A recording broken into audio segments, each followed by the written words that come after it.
Welcome once again to the little theatre in the alley just behind Main Street.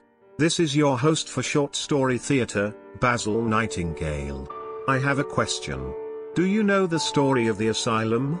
Perhaps you've seen films about it on television, or in the cinema. Almost all of those tales actually refer to a very real institution, tucked away in southeastern Massachusetts. It's just 38 miles from Boston as the crow flies. We said it's in southeastern Massachusetts, and that is true, but it's also true that the other name for this area is the Bridgewater Triangle. The Triangle is a place where fact and fiction exist in the same exact place in an uneasy truce. The asylum was built strong and sturdy in the 1800s. It was at the same time a large and elegant castle-like structure, and a dungeon of the lowest rank. It is a real place, and a place our author Bill Russo visited on more than one occasion back in the middle part of the last century. Like many of the tales from the Bridgewater Triangle, the history of the asylum comes from fact and fiction. Come along with us now as we present part 1 of Bill Russo's book, Hauntin Taunton, The State Asylum.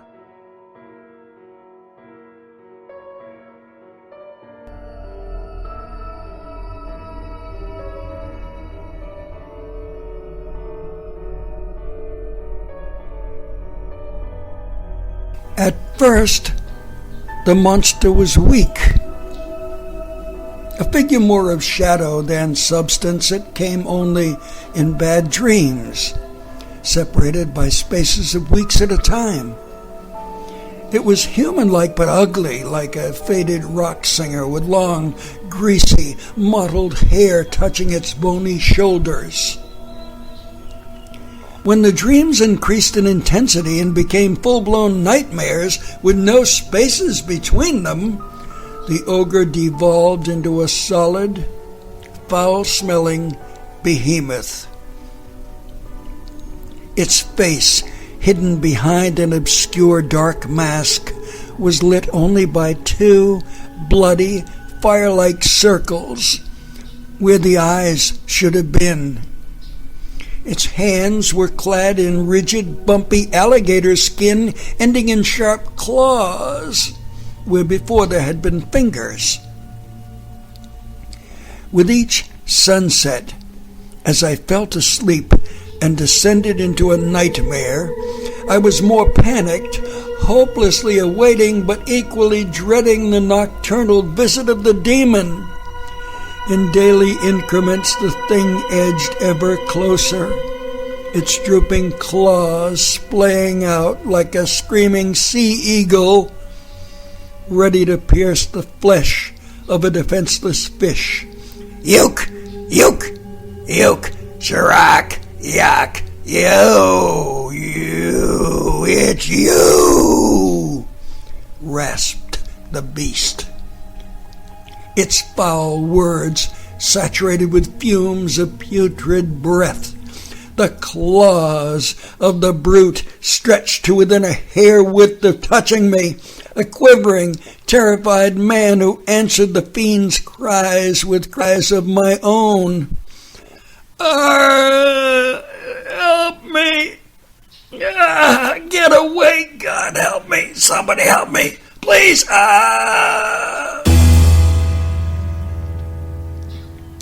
The neighbors did not leave their beds to lend support to me, nor did they arrange palliative care for me, but they did help me in a way. They had me committed. Angered at being awakened by the terrible screams in the middle of the night every night for weeks, several people from the surrounding homes took action by calling the superintendent of the Taunton State Asylum for the Insane.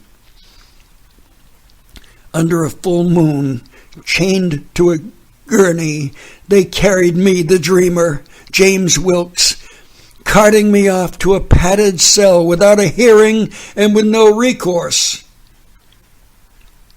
Now, if you're a stranger here to New England, you might wonder how I could have been incarcerated in an insane asylum without being a criminal and without being insane. But I did commit a crime, disturbing the peace. In Massachusetts, In the last century, men and women were sent away sometimes for life for even lesser crimes than this. And once behind the sturdy brick walls of the hospital and its hundreds of secluded acres, all inmates were treated equally bad. A person whose offense was perhaps no more than being considered a little slow might be confined at close quarters with the most infamous murderers of the day. Perhaps the worst punishment an inmate could suffer in the asylum was to have Cannibelle for a roommate. Cannibelle.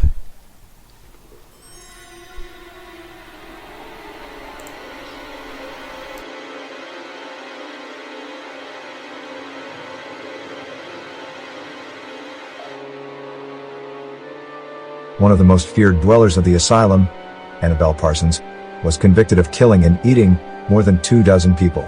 Certified as a lunatic, she escaped the hangman's rope and was confined to the state hospital. A reporter for the Taunton Daily Chronicle dubbed her Cannibelle, and the nickname stuck with her for the rest of her life. In her early 20s, sickly and ravaged by tuberculosis, she developed an appetite for eating human meat after reading a series of scientific articles claiming the ingestion of Homo sapien flesh produces wondrous health benefits and prolongs life. Whether it was her cannibalism or the exercise regimen she began when she started her murdering ways, her consumption lessened, and her constitution was markedly strengthened. She became a robust, healthy woman, more so with the consumption of each new victim. Taunton police began to suspect Cannibelle's involvement in the disappearance of a number of local residents and visitors to the city. She was using her home as a rooming house, and some of the victims were her boarders. One evening, just as she was about to make a fresh kill, the authorities broke into her quarters. She had slipped a Mickey into a glass of beer and served it to one of her guests. When the man fell unconscious, she plugged his nose with corks and his mouth with an apple, and patiently waited for him to suffocate. She was eager to begin her favorite job, betting in butchering her prey. Luckily for the victim, the police arrived before he succumbed. Cannibelle was shackled to a stretcher and transported to the asylum. According to the Chronicle reporter, John Grady, the authorities were astonished when they pried open her locked pantry and found 4 mason jars full of pickled human fingers and toes, neatly stacked in rows, plus large quantities of jerked human flesh in cloth sacks. It took less than 4 hours for the vicious woman to make her mark of horror at the asylum. When Nurse Maggie Chappell and orderly Kurt Martin entered the padded cell with her supper meal, they thought they were safe because Cannibelle was tightly bound in a straitjacket. As Nurse Chappell held out a forkful of food, Cannibelle turned her head and slowly opened her mouth, revealing a dazzling set of white teeth filed down to razor-sharp daggers. Instinctively recoiling, the nurse drew her hand back, but not fast enough. Cannibelle's head flew like the lash of a whip, tearing into bone and flesh, biting off 3 fingers at the second joint.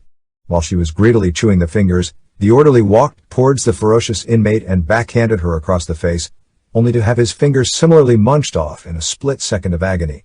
4 more victims lost pieces of themselves to the cannibal woman before the superintendent contacted the Rainham Iron Works and placed an order for a special iron mask that was fabricated and delivered in just 2 days.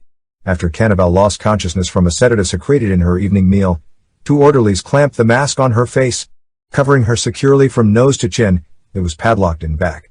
Painted glossy black, the iron mask had a small white image stenciled in front where the mouth would be, a picture of a skull and bones across, the universal signal for poison or danger. One of the black spots in the skull was actually a small hole, big enough for a straw, but just barely. The superintendent of the asylum decreed that never again would Cannibelle have flesh of any kind, or any solid food. Her sole sustenance from that day forward was to be liquid, which she would suck up through a straw pushed through the tiny opening in her iron mask. Cannibelle thought that the straw diet was the ultimate torture. Later, she would find that there were far worse things in the Taunton Asylum than liquid starvation.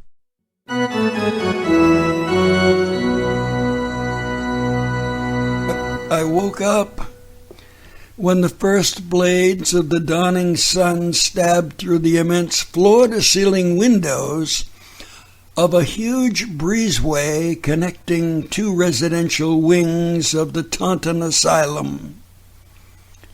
As the effects of the sedatives given to me began to wear off, I noticed that my bed was just one of about 24 lined up in a drafty, unheated, circular hallway. All of the beds were occupied by haggard-looking patients still sleeping deeply from whatever medicines had been given to them. I later found out I was in a temporary area for new arrivals. As space in the overcrowded hospital became available, the patients were switched to dormitories, or in some cases private or semi-private rooms. I moved my right arm, but something was holding it down. After trying to move my left arm with the same result, I realized I was bound hand and foot to the bed frame. I tried to remember what happened, the dream, the monster. I had just awakened from a nightmare when a group of people dressed in white exploded into my bedroom. They held me down while a nurse as big as a tackle on the Boston Patriots football team jabbed my arm with a needle. I knew nothing of what took place between then and just now waking up in this crowded hallway. The occupants of the other beds around me are beginning to stir. Most of them are bound just as I am. A few were unencumbered, wearing faded gray hospital pajamas. They rose from their bunks, pacing back and forth. 3 men came close to my bed. 3 men came close to my bed. They looked at me and silently walked side by side to the massive windows.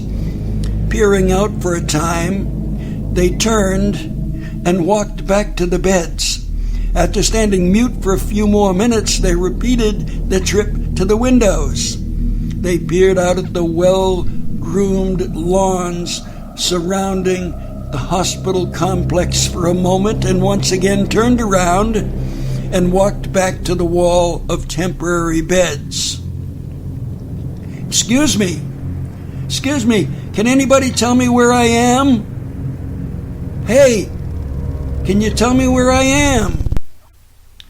Hey, is this your first time here? I don't even know where here is or how I got here. That means you were committed. This is the state asylum for the criminally insane. Somebody put you here. Who hates you? Is it your wife? I'm not married. I don't think anyone hates me. Although I've been having nightmares lately. And the neighbors complained about it to me. But surely that can't be it. Oh yeah, it can. Hey, if they knew who to call, they could get you committed for playing the radio too loud. Later, white-suited attendants came. They removed the restraints, and they herded all of us into a dining hall where we were served plates of pallid scrambled eggs. Pale in color, they were almost white, though they should have been a yellow. Some kind of mystery meat on the plate. And there was toast with no butter and very weak coffee. I had no appetite for this scant, unappetizing meal. I pushed the food around the plate for a minute or two without eating any of it. If you don't want that, slide it onto my plate. The voice came from a tall, rangy man seated next to me. When I didn't answer, the gaunt, bald man with a long, flowing gray beard picked up his own empty plate and swapped it for my full one. A moment later, an orderly came, and he commented, Mr. Wilkes, you ate all your food. That is a very good sign. I'll make sure the director hears about it. Come along now. You have an appointment with Dr. Mal. I was taken to a large, well-furnished office. Overstuffed couches lined the walls, with expensive paintings hanging above them. I was told by the orderly to sit in front of a sturdy oak desk that had nothing on it but 2 rectangular wooden containers with stacks of typewritten sheets of paper overflowing from them. One box was marked in and the other out. Saying nothing, the man behind the desk reached for the inbox. This is quite a file you have, Mr. Wilkes. 15 pages of information and you have only just arrived. This is most troubling. I think this is a very serious case, although there is a paragraph here in your favor. Edor, the orderly, notes that you ate all your breakfast. This is most encouraging. By the way, I am Dr. Mal, the director of the hospital. You will be in my care until such time as you are cured. Or for the rest of your life, whichever comes first. You are not laughing. This is not a good sign. This was a little asylum humor, Mr. Wilkes. But you did not laugh. This is certainly not a good sign. I'm convinced humor is sometimes the best cure for diseases of the mind. You seem to be lacking that most desirable quality, which we call humor. I'm going to have to make note of that. But there is one thing in your favor, as I said. You ate all your breakfast. This is very encouraging.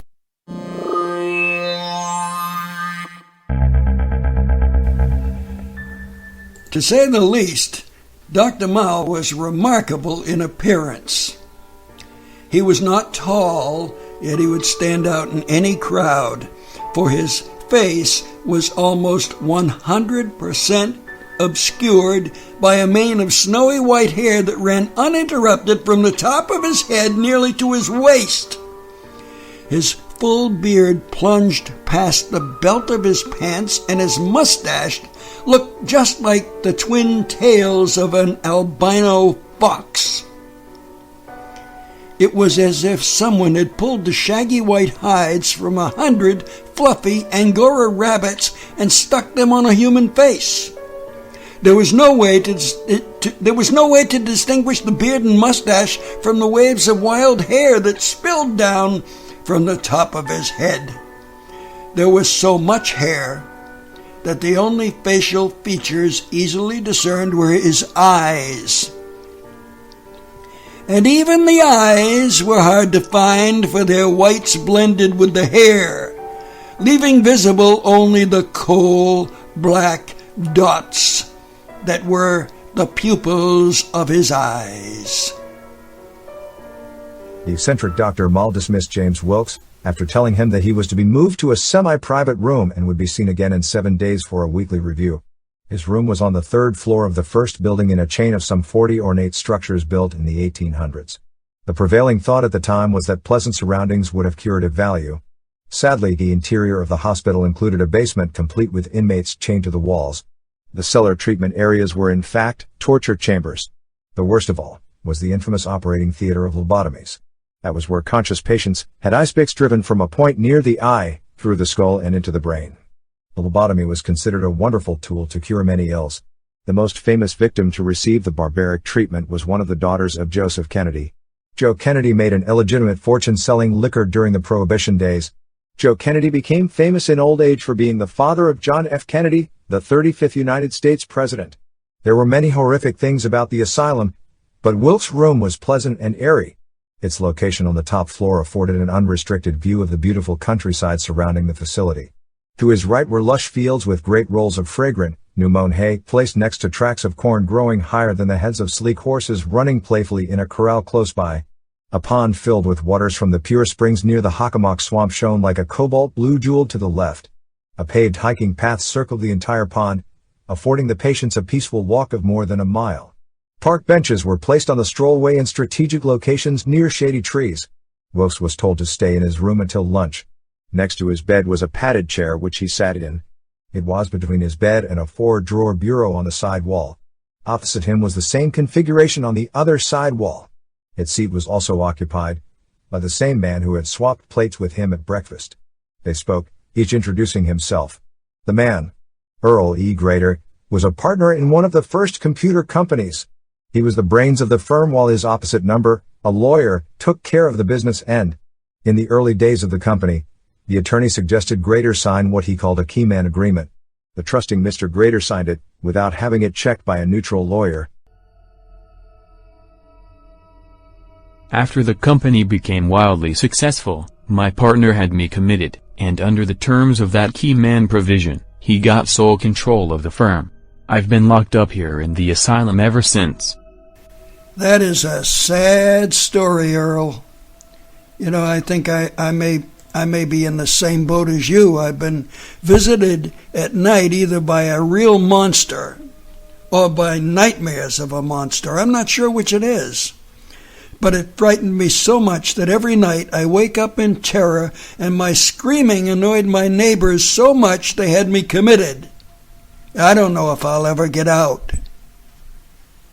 Jim Wilkes was not destined for an early release, but Earl Grader was, and it would be his computer skills that purchased his exit from the asylum. The computer that Earl Grader invented was significantly ahead of the state-of-the-art IBM machines of the early days of the computer age, and light years ahead of the puny 32K Apple II computers developed by Steve Jobs and Steve Wozniak, the founders of Apple Corporation. The closest machine in quality to the Grader was Commodore's slick Amiga. The Amiga 500 carried a low price tag of $500 and had a virus-proof operating system. Grader's OS also is virus-proof, and its much higher price tag ensured that the company was extremely profitable, though the actual numbers of units sold was much less than the competition. The Asylum, like many public institutions at the time, used a motley assortment of antiquated computers, some of which were donated, and all of which were balky and troublesome. When a catastrophic crash of the entire system resulted in a total loss of data, the desperate head of the computer department turned to Earl Grader. Earl repaired and upgraded the entire system and restored all the lost data. Given unlimited access, it took him only a short time to write some code that gave him his own release, as well as commitment papers for his traitorous ex-partner. So Jim Wilkes was now alone in his room. Though he liked Grader for a roommate, Jim was pleased to learn that it would be at least a week before a replacement was assigned. He believed the solitude would provide a restful mini-vacation. Reading in bed on his first night alone, he started to feel sleepy. Though it was barely 9 p.m. his eyelids were drooping, and soon closed. The book fell from his hands. His last thoughts before sleep overtook him were of dreams. He had not had any dreams or nightmares during the several months of his incarceration. The eccentric Dr. Mall informed him he was progressing well and might soon be released, as long as there were no setbacks. Around midnight, Wilkes stirred. Half awake, he wondered, what if my dreams went away because I had another person to talk to? Alone now, will they return? He went back to sleep until roused by the familiar cry of the demon, Yuk yuk yok cherok, yok, yuk yuk yok. Cherok, yok, it is you? The call was louder now. James Wilkes opened his eyes and saw the thing walking on all fours. But it was not walking on the floor like a dog. It was walking upside down on the ceiling like a fly. Nimbly it crawled, its hideous hands and feet gliding along until it reached the wall, where it faded in and out for a few seconds, flickered, and became solid again. The monster walked effortlessly down the wall to the floor and scuttled towards the terrified John Wilkes. He clamped his pillow over his face to block the beast from view. It didn't work. Somehow, even through the foam of the pillow, he saw every detail of the foul-smelling monstrosity. The creature sprang up to the bed and perched next to his face. With one of its alligator skin hands, it hooked a sharp claw into the pillow and yanked it away, sending it thudding into the wall. James Wilkes was certain his face would be the next thing clawed by the monster. But instead, on fumes of rancid breath, it whispered in clear English. The thing said, "No, no, not you. It is not you." The sharp-clawed brute leaped down from the bed. Still on all fours, it scampered across the room. The thing was real and solid when it reached the door, but began to fade in and out. During a moment when it was barely visible, it walked through the solid oak door without opening it. In the large interior hallway, orderly Ralph Frame looked at the wall clock above his desk. There were just 5 more hours until the end of his shift, at 6 in the morning. The night was quiet and boring. His floor, the third, was one of the easiest to manage. All of patients save one were non-violent, and most were trustees, who never caused problems. The exception was the murderous Cannibelle. But she'd make no trouble tonight, because she acted up last night, and was moved from room 312 to the padded cell by the elevator. Dr. Mall ordered restraints as well, so she was bound to a gurney, hand and foot. Though he had just checked it, Frame looked up again at the wall clock. He blinked his eyes hard 4 or 5 times, and looked again.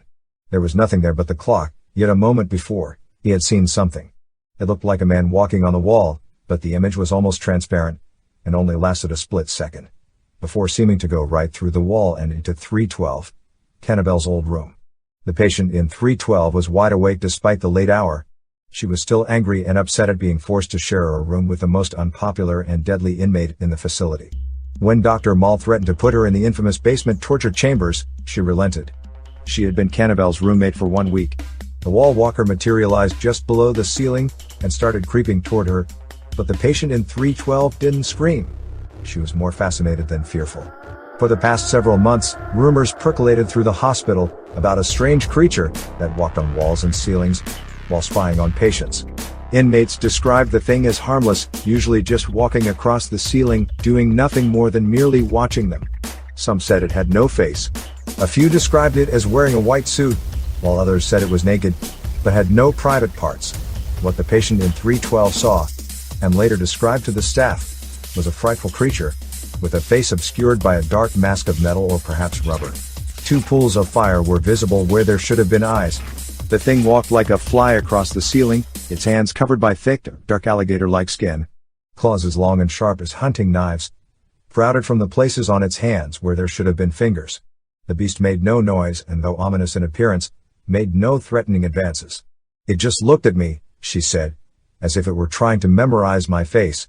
Then it walked to the wall and started to fade out as it went through it, leaving no marks and no damage." Under questioning over the next week, Ralph Frame recalled in detail what he saw around 1:30 that morning. "As I was filling out the reports for the morning shift, I saw for the second time a glimpse of a nearly invisible thing that only slightly resembled a man. It materialized out of the wall of room 312 and disappeared almost as quickly as I saw it. Over the next 30 minutes I saw the apparition several more times, walking across the walls and ceiling, darting from room to room, as if it were searching for something. I didn't report it at the time because it was just too bizarre. I was afraid that if I told my superiors what I saw, they might think me unfit for the job. I thought that if I got them up in the middle of the night, and they came here to investigate, but found nothing, I'd be in serious trouble."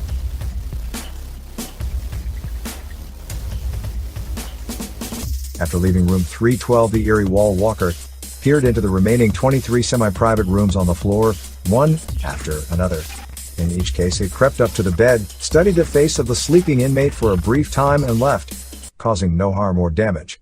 Moving faster, as if it had become impatient, the thing examined every closet, room, office, and cubicle on the 3rd floor.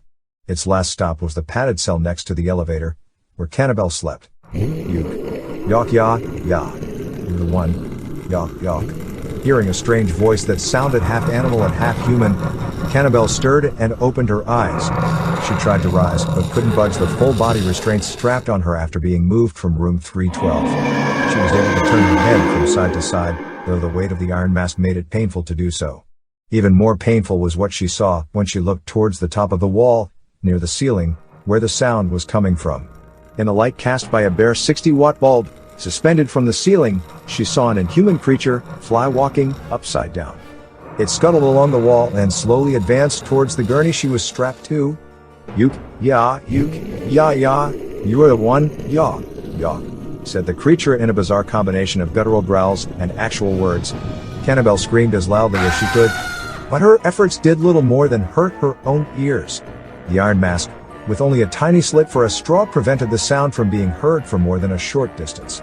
She could shout as long as she wanted, and nobody would hear.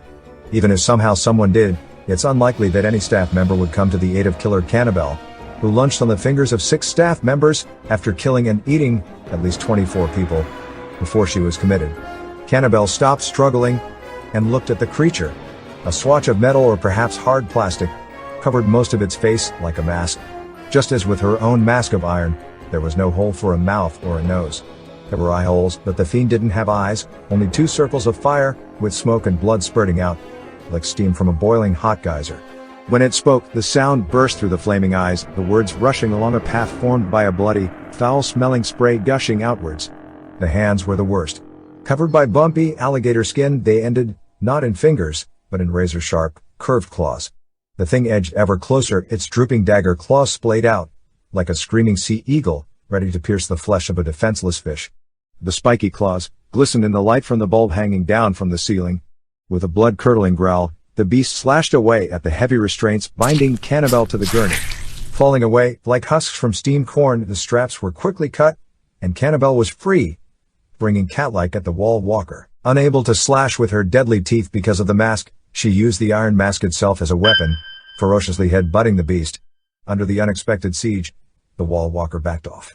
Cannibelle, with amazing strength, tore off one of the metal legs of the gurney, and began bashing the brute with it. The monster retreated further, its back now touching the wall. Scratching, kicking, and clubbing with the metal leg, Cannibelle felt better than she had in many months. The wall walker received every blow without a counter-attack until his back touched the wall.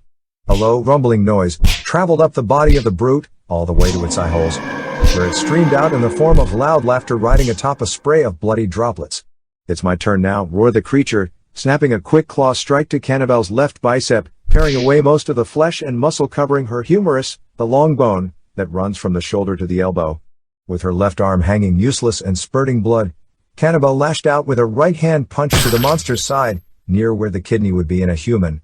The punch did no damage, and she never got a chance to throw another, because the monster launched a new claw strike, stripping away the muscle and flesh from her right humerus. Alternating with an endless flurry of rapid left and right strikes, the monster soon gutted and filleted the killer cannibal woman. Ignoring the almost 2 gallons of blood that formed a spreading puddle on the floor, the wall walker carefully picked up the pieces of Cannibelle and placed them on the white sheet covering the gurney. The next morning, when the orderlies went in to check on Cannibelle, they saw the floor. It was dyed red by drying blood. But that was nothing compared to what was on the gurney, a party platter of steak-sized slices of Cannibelle, arranged in a perfect circle on the sheet, with a large pile of bones in the middle. The bones were uniformly cut, to the length of a straw. An investigation by staff, local and state police, and the FBI, found no clues about the identity of the killer. The authorities discounted the story of the woman in 312, and quickly fired the orderly, Ralph Frame, charging him with drunkenness on the job. There were no fingerprints at the scene, but there were plenty of claw marks. Since Cannibelle was universally hated, the police speculated that one of the other inmates killed her. The authorities worked the case half-heartedly for a week or two, before giving it up as a bad job. They decided they really didn't even need to find out who the killer was. The chief of the state police spoke for all of the authorities when he said, "She was undoubtedly murdered by one of the other inmates. It doesn't matter which one, because they're all locked up anyway. Since the killer is already behind bars, the case is closed." So ended the career of Cannibelle. Just one of the terrifying residents who have lived in the famous asylum. Lizzie Borden tried to get in, but they wouldn't take her. Throughout her life she claimed residency, but it was a lie. During her long trial for killing her father and her stepmother, she was not locked up in the Taunton Asylum, but rather in the Taunton jail. Pretentious she was, that Miss Lizzie. Don't fear. There are plenty more monsters in the asylum. And you'll meet them soon enough. Let me see, there's Poison Ivy, you can probably guess what she did for a living, and then there's the hug and drug killer. As I recall, she was trying to set a record for the most people killed. You'll meet those two and more in the upcoming episodes of Hauntin Taunton, the State Asylum. This is your host Basil Nightingale, saying, time is up for today. Be sure and look for the next episode of Bill Russo's book on short story theater. Come back again soon, won't you?